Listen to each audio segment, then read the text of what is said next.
Coucou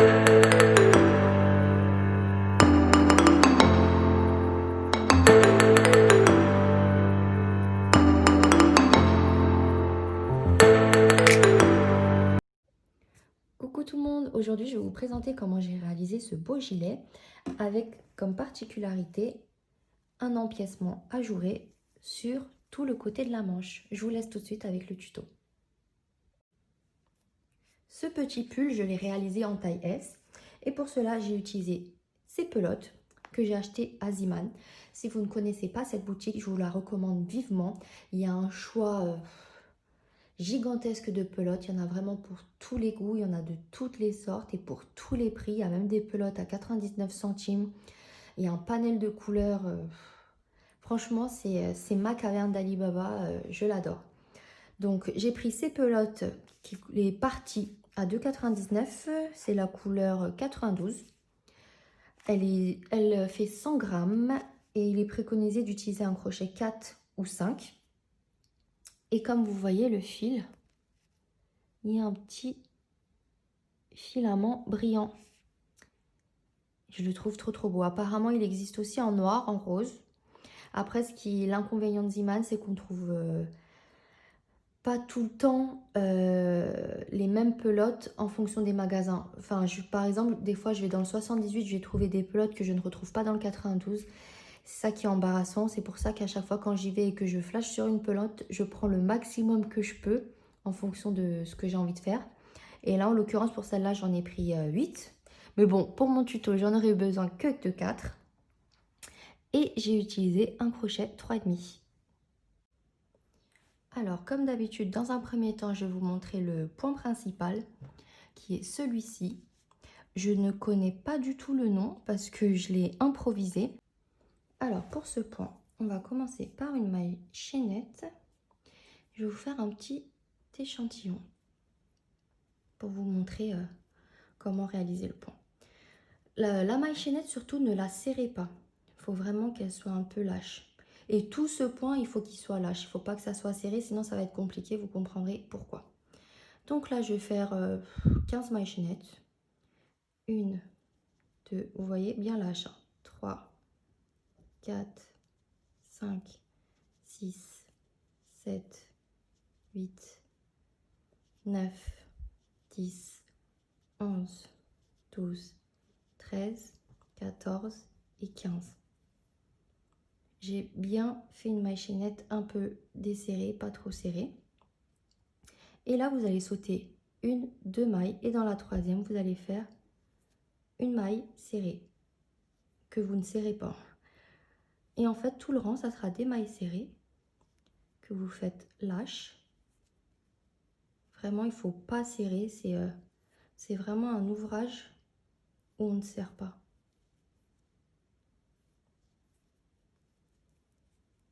Et je fais des mailles serrées tout le rang. J'arrive à la fin de mon premier rang. Dans la dernière maille, je fais une maille serrée et j'ai fini mon rang. Et en début de chaque rang, on tourne, on fait toujours une maille en l'air. Et en fait, là, normalement, quand on crochette comme d'habitude, on va crocheter ici, là, vous voyez? Ça, c'est ce qu'on fait habituellement.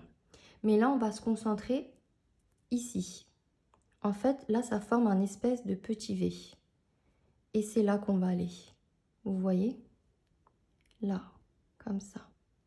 Ici. On va faire un jeté là-dedans. Donc là, il y a mon petit V. Vous rentrez le crochet. Et en fait, ça rentre dans les 4 boucles. Je ne sais pas si vous voyez bien. 1, 2, 3, 4. Et là, vous faites une maille serrée. Là, il y a l'espèce de V à l'envers. On pique dedans et on fait une maille serrée. Et en fait, c'est tout bêtement ça que j'ai fait. J'ai crocheté dans cette maille en faisant des mailles serrées. Et je trouve qu'en fait, c'est un point qui ressemble un peu au point jersey au tricot. Mais c'est pas aligné pareil.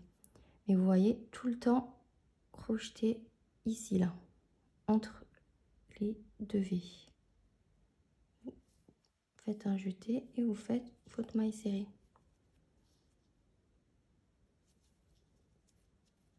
Et c'est à ça que ça doit ressembler.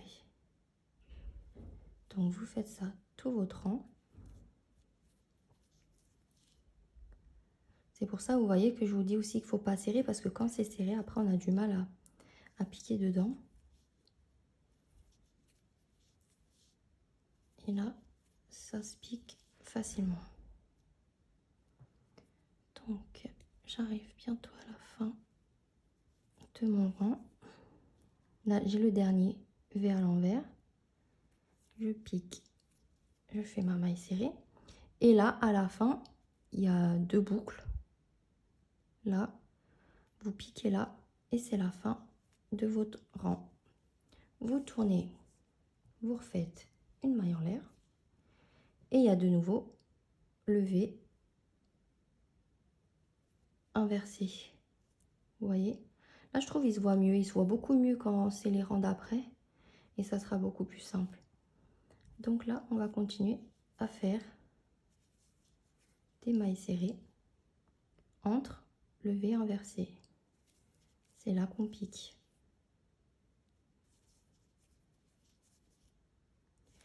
Et voilà, c'est pour ça que je vous dis que c'est pas un tuto très compliqué, parce que c'est toujours le même point et ça se tricote très très vite, enfin ça se crochette très très vite. Donc vous continuez en fonction de la longueur que vous voulez. Pour mon pull que j'ai réalisé en taille S, là c'est la partie arrière.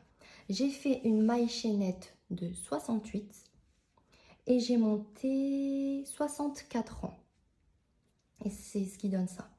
Vous me demandez souvent pourquoi je ne réalise pas mes ouvrages en détail supérieur. Tout simplement parce que je l'ai fait pour moi et que la taille S, c'est ce qui me va.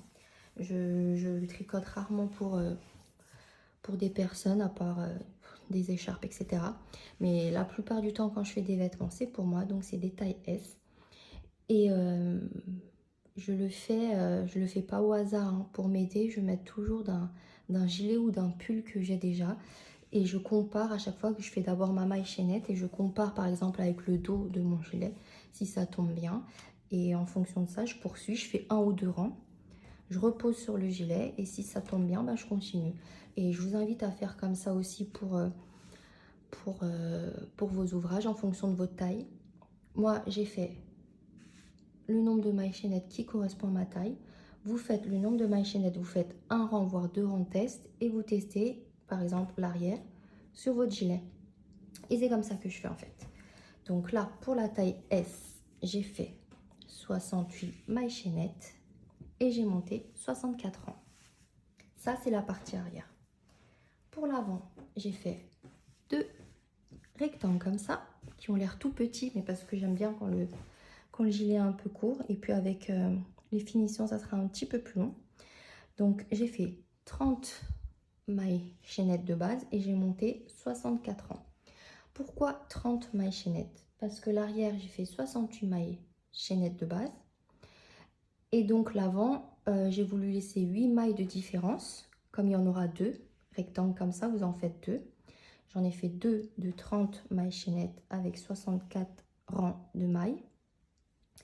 Et en fait, il y en aura un deuxième. Et il y aura ici, du coup, 8 rangs d'écart qui correspondra à l'encolure. C'est pour ça, à chaque fois pour l'encolure, j'enlève 8 rangs comparés à l'arrière.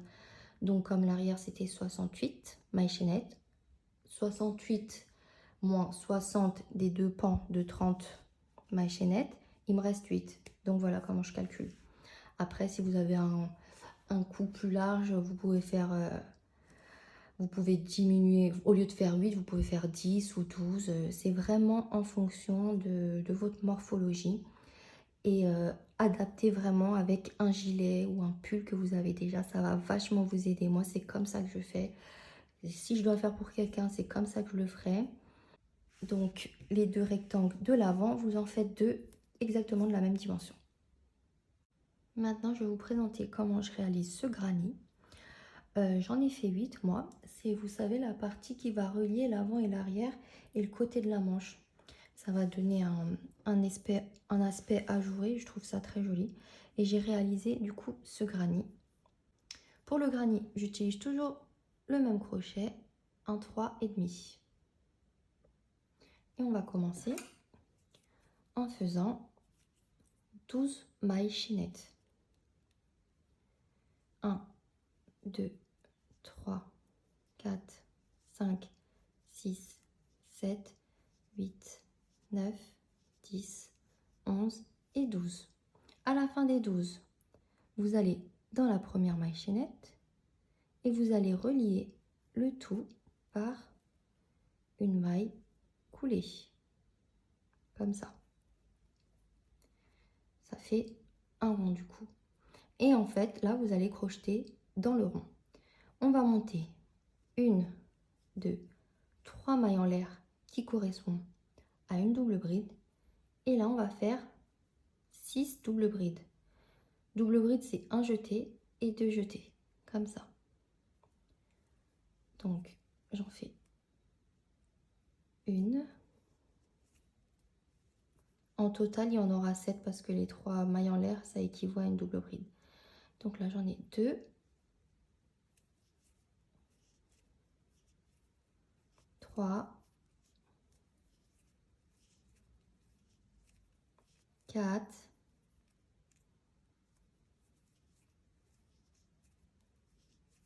5. 6. Et 7. À la fin des 7 doubles brides, vous allez monter 14 mailles en l'air. 1, 2, 3, 4, 5, 6, 7, 8, 9, 10, 11, 12, 13, 14. Et là, dans la maille chaînette, dans les 14 mailles chaînettes, vous allez aller dans la première, deuxième, dans la troisième maille chaînette et vous allez faire une maille coulée, comme ça. Et ensuite, une et 2 mailles en l'air, qui correspondent aux 2 mailles qu'on a laissées. Je ne sais pas si vous voyez bien, ça fait une boucle en fait. Et là, vous allez refaire 7 doubles brides.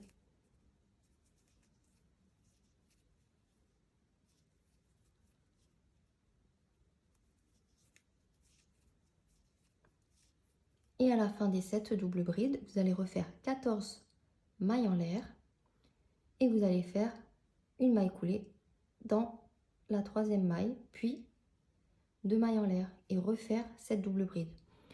Je vous montre rapidement comment je fais, mais je vais vous mettre toutes les explications des rangs 1 à 1 pour que vous suiviez mieux. Si peut-être des explications écrites, je pense que c'est peut-être plus clair pour vous.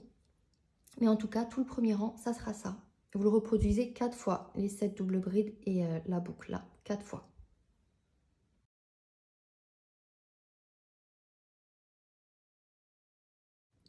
J'arrive à la fin de mon premier rang.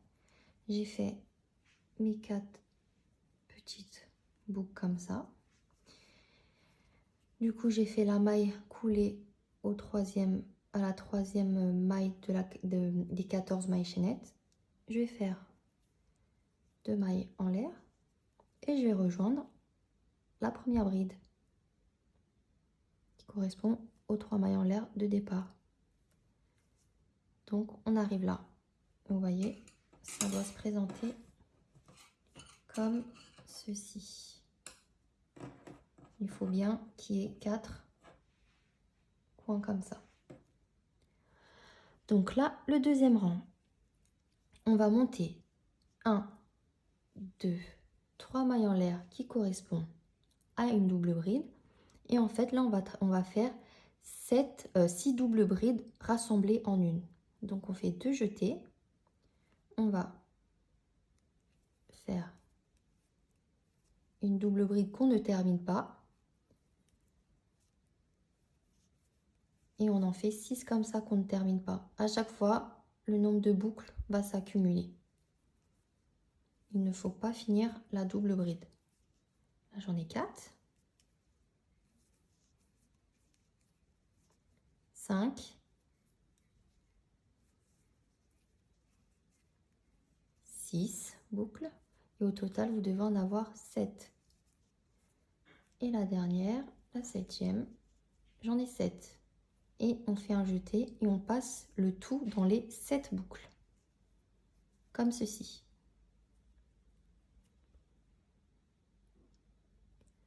Et on fait 5 mailles en l'air. 2, 3, 4, 5. On passe les 2 mailles en l'air et dans la boucle là qu'on a formée, on va faire 6 mailles serrées. 1, 2, 3, 4, 5, 6 et on va faire un espèce de picot.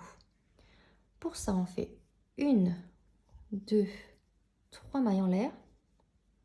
Et vous voyez ici, là, dans le V inversé, on va piquer dedans et on va faire un jeté. Et c'est ce qui va former l'espèce de picot. Et on va poursuivre en faisant de nouveau 6 mailles serrées. 2, 3, 4, 5, 6. Voilà à quoi ça ressemble. À la fin des 6 mailles serrées, on fait 1, 2, 3, 4, 5 mailles en l'air. Et on va refaire, où il y a les 7 doubles brides, un rassemblement de 7 doubles brides rassemblées.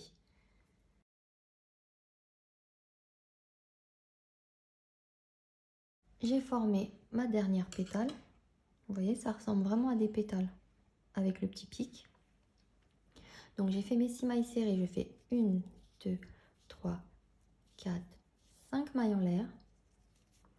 Et je vais rejoindre où il y a le rassemblement des 7 demi-brides rassemblées en une par une maille coulée, comme ceci. Pour le troisième rang, on va commencer par une maille en l'air qui équivaut à une maille serrée. Et on va faire 8 mailles en l'air. 1, 2, 3, 4, 5, 6, 7, 8. Et là, dans les 6 mailles serrées de la pétale, on saute les 5 mailles en l'air, on va directement là où il y a la pétale. Dans les 6 mailles en l'air, vous allez aller dans la 1, 2, 3, 4e. Et dans la 4e, qui est là, vous allez faire une bride.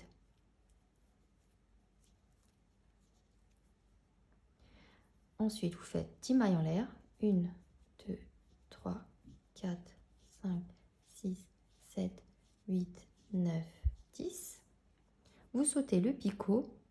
Et là, vous sautez une maille serrée, 2 mailles serrées. Et dans la 3e, vous allez faire une bride. Comme ça. Là, on va faire 8 mailles en l'air. 1, 2, 3, 4, 5, 6, 7, 8. Et dans le rassemblement des 7 doubles brides rassemblées en une, on fait une maille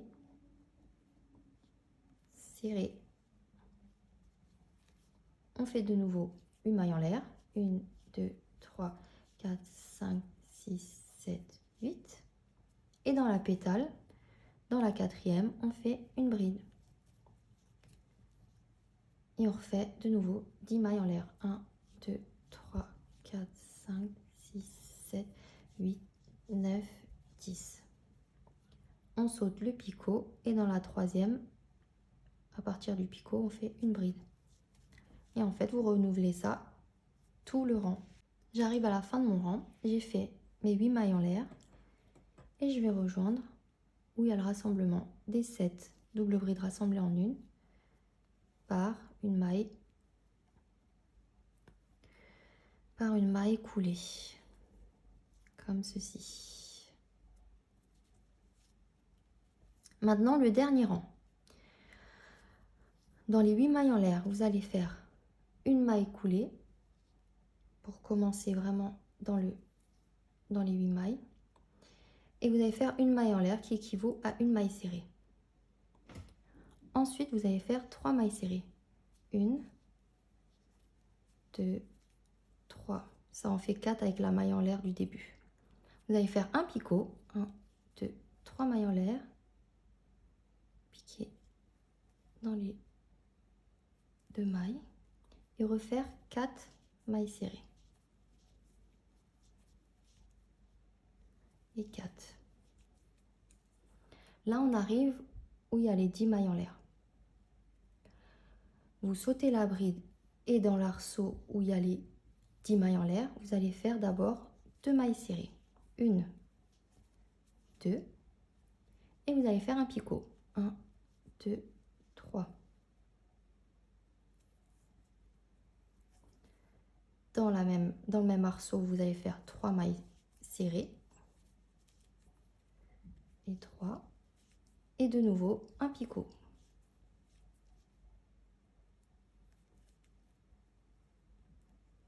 Comme ceci.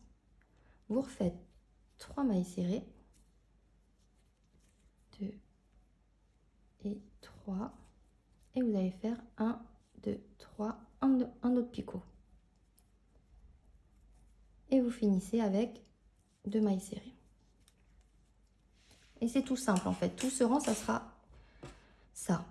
Là où il y avait les 8 mailles chaînettes, vous allez faire 4 mailles serrées, un picot, 4 mailles serrées. Et là où il y a eu les 10 mailles en l'air, ce que vous allez faire, c'est 2 mailles serrées, un picot, 3 mailles serrées, un picot, 3 mailles serrées, un picot et 2 mailles serrées.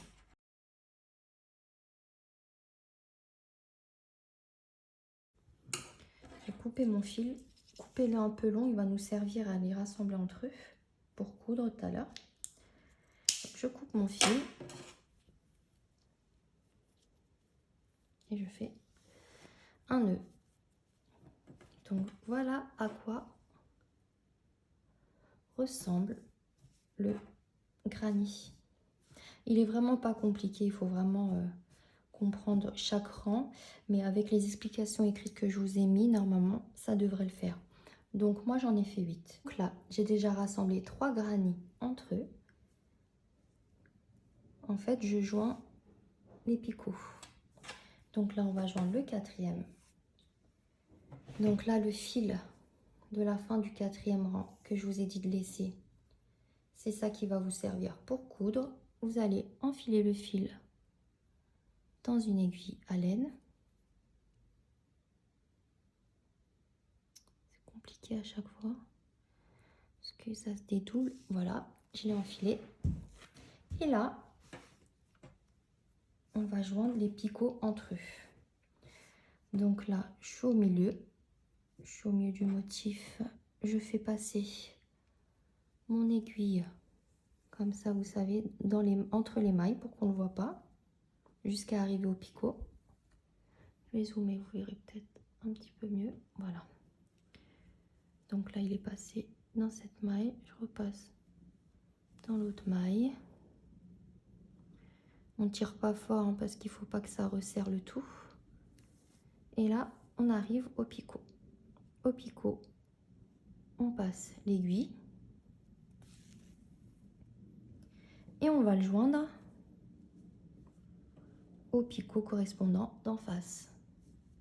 Donc là, je suis au 3e picot. 1, 2, 3. Je vais au 3e picot. Je passe mon aiguille comme ça. Et on va encercler les picots entre eux. Comme ceci.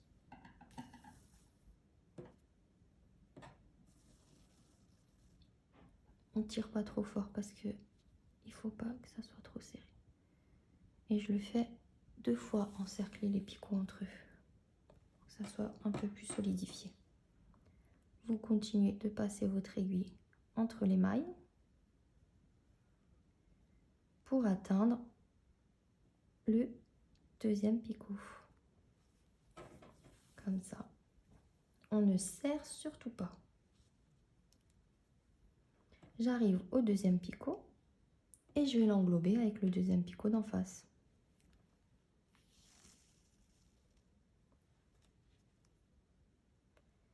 Et vous pouvez l'englober 2 ou 3 fois. Ça fait pas de mal. et au moins il tiendra mieux.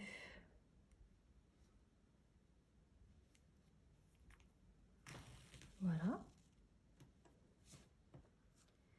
Et on va aller au dernier picot, comme ceci. Arrivé au dernier, on englobe.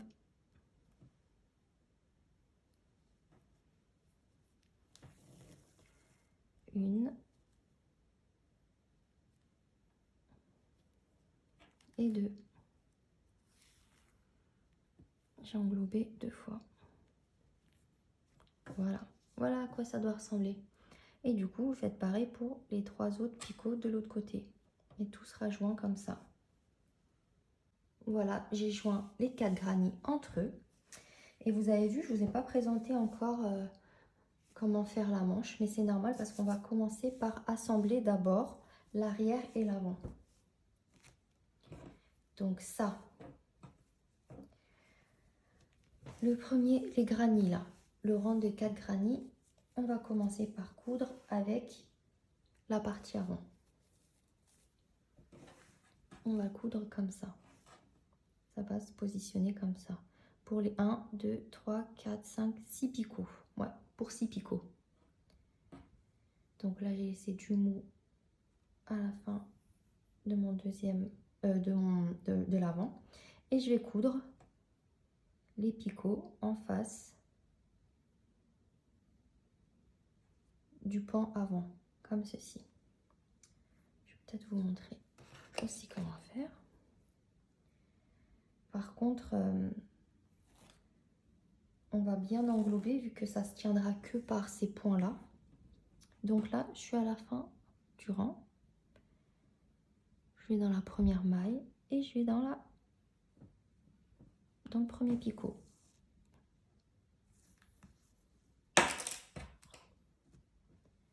Attendez, j'ai pas bien mis mon aiguille. Voilà. Donc là, on va englober avec la première maille. Je pense que je vais le faire bien 4-5 fois pour être sûr que ça tienne bien. Donc là, 2, 3.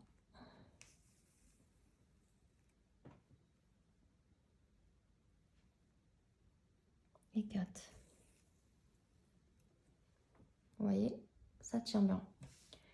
Donc là, j'en ai fait 4. Vous visualisez à peu près où va aller le prochain picot. Et moi, c'est à la 2, 3, 4e maille.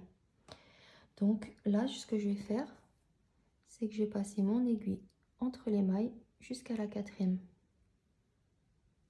Comme ça. Et arrivé à la 4e, là, on ne tire surtout pas pour laisser du mou pour que les mailles restent bien alignées.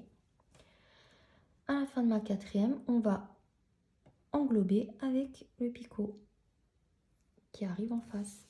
Et on va le faire 4 fois, comme pour le premier, pour que ça soit bien fixé. 3 et 4. Donc voilà.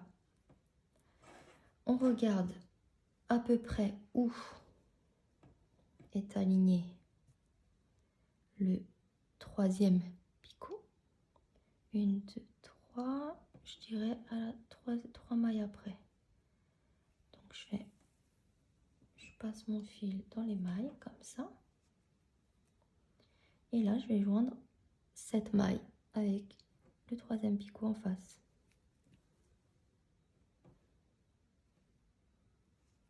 Et vous faites ça jusqu'au 6e picot. Vous voyez, avant de coudre, à chaque fois, vous reposez les picots pour qu'ils se posent bien. Vous regardez grosso modo où ils tombent. Et à chaque fois, vous passez votre fil dans les mailles jusqu'à arriver à la maille qui correspond à la maille en face du picot. Donc là, voilà, on repose s'il le faut. Hein. Et là, du coup, on va réenglober. Voilà, c'est tout simple. Et voilà la couture faite. Vous voyez, même si c'est juste assembler sur 6 points, ça tient très très bien. Maintenant, on va assembler l'avant avec l'arrière. J'ai mis un marqueur au nombre de mailles qui correspond au nombre de mailles de l'avant. Et on va joindre les 6 picots dans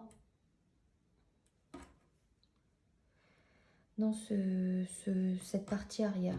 On ne va pas faire tout le long, bien sûr, parce que là, ça sera un côté et après, on continuera de l'autre côté. Maintenant, on fait ce côté et ça sera 6 picots sur cet espace.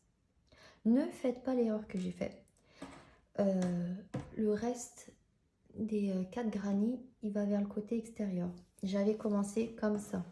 Non, surtout pas. Pas du côté de la continuité de l'arrière. C'est vraiment vers l'extérieur. Je vous laisse coudre les 6 picots. Et voilà à quoi ressemblent les deux parties avant et arrière rassemblées. Maintenant, on va faire cette maille pour les manches. Pour les manches, ce que j'ai fait, c'est que j'ai fait une maille chaînette de 28 et j'ai monté. Je n'ai pas encore le nombre de rangs exact, mais vous allez faire de sorte que le nombre de rangs aille au dernier granit. Là, je suis arrivée à là.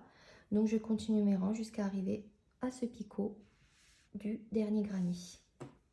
Et vous en faites deux comme ça. J'ai terminé mes manches. J'ai mis un marqueur ici au milieu de la manche. Et maintenant, on va l'assembler avec le restant du gilet.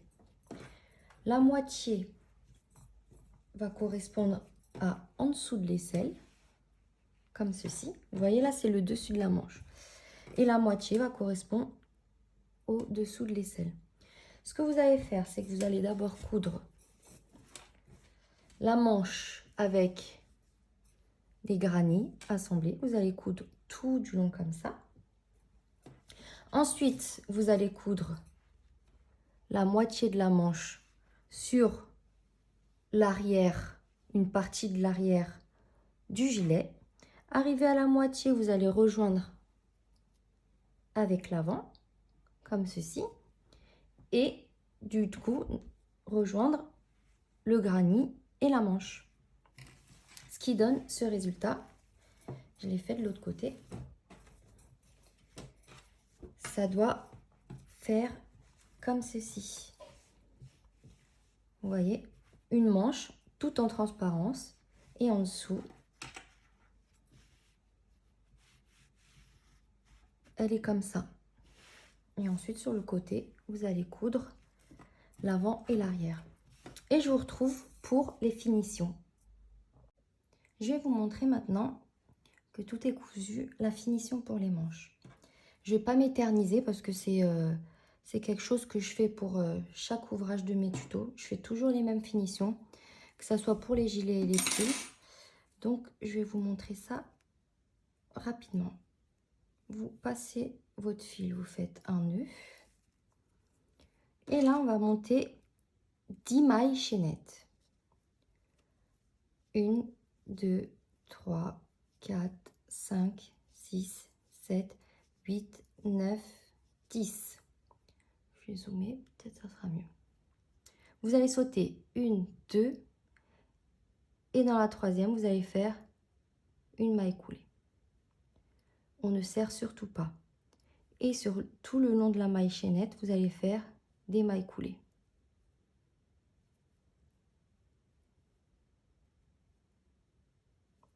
Surtout pas serré parce que sinon il va être difficile à réaliser. C'est un point élastique. J'arrive à la dernière maille chaînette. Je fais une maille coulée, je laisse la boucle et je vais dans la continuité de la manche, dans la prochaine maille et je fais une maille coulée dans le tout. Comme ça.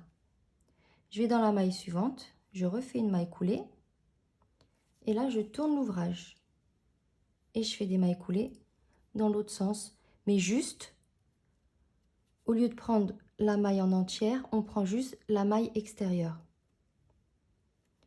Et on fait ça tout du long, maille coulée.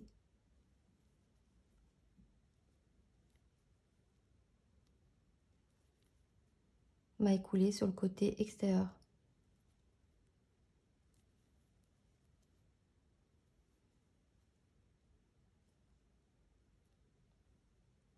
Arrivé à la fin du rang, on fait toujours une maille en l'air et on va dans l'autre sens, toujours maille extérieure.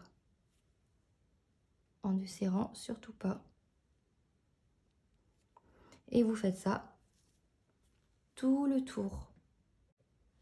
Comme je vous l'ai dit, je le fais très brièvement. Je vous invite à voir mes différents tutos sur les pulls et les gilets où j'explique plus lentement cette finition. Mais comme je le fais tout le temps, je préfère ne pas encombrer la vidéo avec ça. Et du coup, voici le résultat, à quoi ça ressemble. Vous allez faire pareil pour le bas du gilet, tout du long. Mais au lieu de faire des mailles coulées, vous allez faire des mailles serrées. Comme ça fait un point élastique.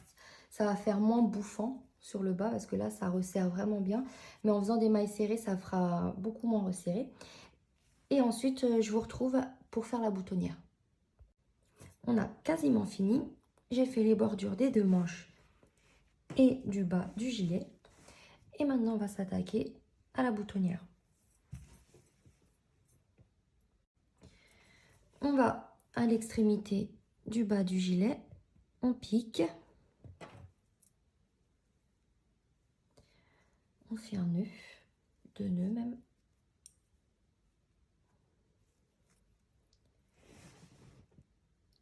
Et on va commencer par 2 mailles en l'air. Dans la maille suivante, on va faire des demi-brides. Non, des demi-brides, j'ai dit. On fait un jeté, on passe et on fait des demi-brides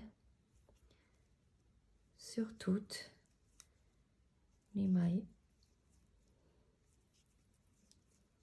de la boutonnière. Quand on arrive là où il y a le granit, vous faites des demi-brides sur les mailles comme elles arrivent. Et là où il y a le pic, vous faites comme si c'était une maille. Et vous faites votre demi-bride à l'intérieur. Et on continue comme ça.